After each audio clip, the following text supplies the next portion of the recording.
This is the entire story of Elliot Ludwig to the prototype. Why did Elliot become the prototype?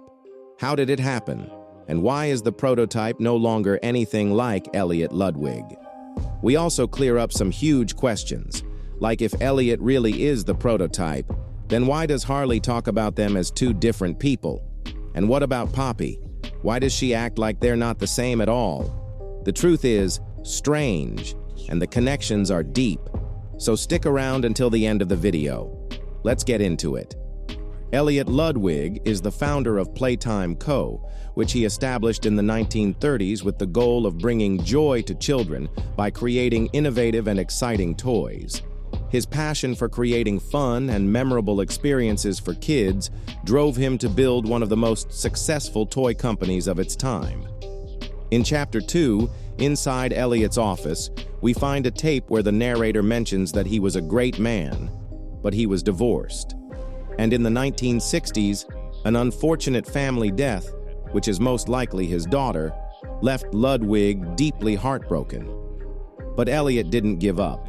He kept going, focused on turning his dream into a success for Playtime Co.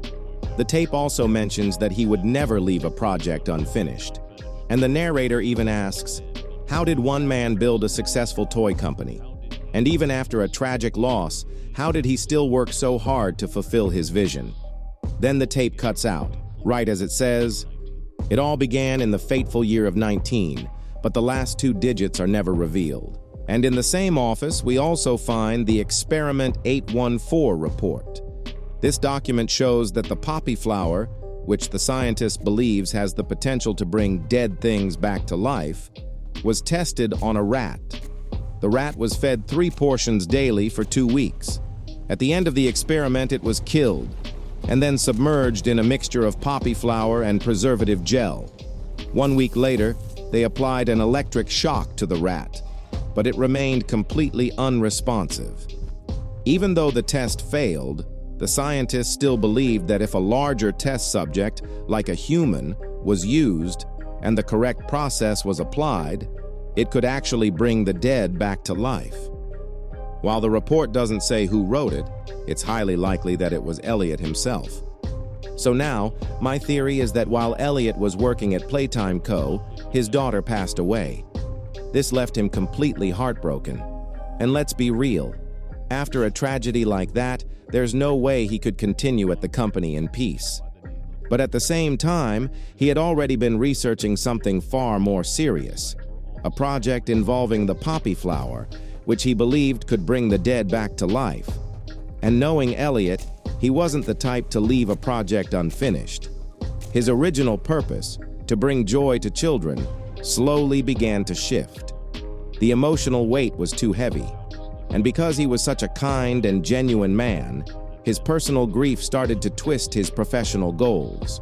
His ambition for the company and his personal obsession became one and the same. Playtime Co. was no longer just a toy company. It had everything he needed: labs, scientists, funding, to chase a deeper, more desperate mission. He used those resources to try and uncover the secret of revival, hoping the poppy flower could bring his daughter back. Since he was divorced, I believe his daughter was living with him. And after her death, he secretly brought her body into the factory to begin the revival process. But before putting her at risk, he tested the poppy flower on himself. He didn't want anyone else to sacrifice their life for this experiment. Now you might ask, but wasn't Poppy already dead? Then why would Elliot risk his own life instead of testing it directly on her? It was because Elliot truly was a kind and selfless man. He couldn't allow his daughter to become a test subject. He couldn't risk losing her a second time for something that hadn't even been proven to work. Now comes the most important part of my theory. Because this was the very first human experiment, and all previous ones up to 1005 had only used animals, they didn't yet have the advanced tools needed to restore a full human body or to design a proper toy vessel either. So instead, the result was a metallic, unnatural form. It was the only thing their early setup could create to hold a human mind outside of a real body. A rough and inhuman shell, built only to contain a revived consciousness. Because recreating a full body simply wasn't possible at the time. As the technology improved, they expanded that metallic body, made it larger and stronger. And I believe there were unexpected issues during the process. But somehow, they managed to pull it off. Maybe it was pure luck, or maybe something happened that even they didn't fully understand. Either way, the result they got wasn't what they expected, but it worked. That's why I believe Experiment 1006, the prototype, wasn't about reviving Elliot as a goal. It wasn't about creating a new experiment from scratch. It was about proving that the poppy flower truly had the power to bring someone back to life. And once we understand that, everything becomes clear. And once they proved the poppy flower could bring someone back, the next subject became Elliot's daughter. She was the next step, Experiment 1007. So this is what most likely happened. We can't say for sure what the exact process was, but this is the version that makes the most sense. Now the question is, how did the prototype's personality become so different from who Elliot used to be? What I believe is this. Since this was their very first human experiment, something went wrong during the transfer of consciousness. That's when Elliot's personality began to change. And after he became an experiment, the scientists started using him for more tests. They repeatedly tore into his body to study him, over and over again, because they still didn't fully understand how the prototype's process had even worked in the first place. They used him to try and create better future experiments. But all of this caused unbearable pain. Pain that could drive even the kindest soul into madness. And over time, as Elliot's personality changed more and more, his anger toward the scientists only grew. Eventually, he reached his breaking point. And because he was smart enough to coordinate with the other experiments, he planned something terrifying. He started what we now know as the Hour of Joy, and wiped out everyone in the factory. So now, here's the answer to why both Poppy and Harley talk like Elliot and the prototype are two completely different people. It's because they don't know Elliot is the prototype. Think about it. When Elliot became the prototype, Poppy was already dead. She was only brought back later using the poppy flower. So how would she ever know that her father became the prototype? Or maybe the truth is even more painful. Maybe she does know, but simply can't accept it. The idea that her kind, loving father is now this terrifying monster might be too much for her to handle.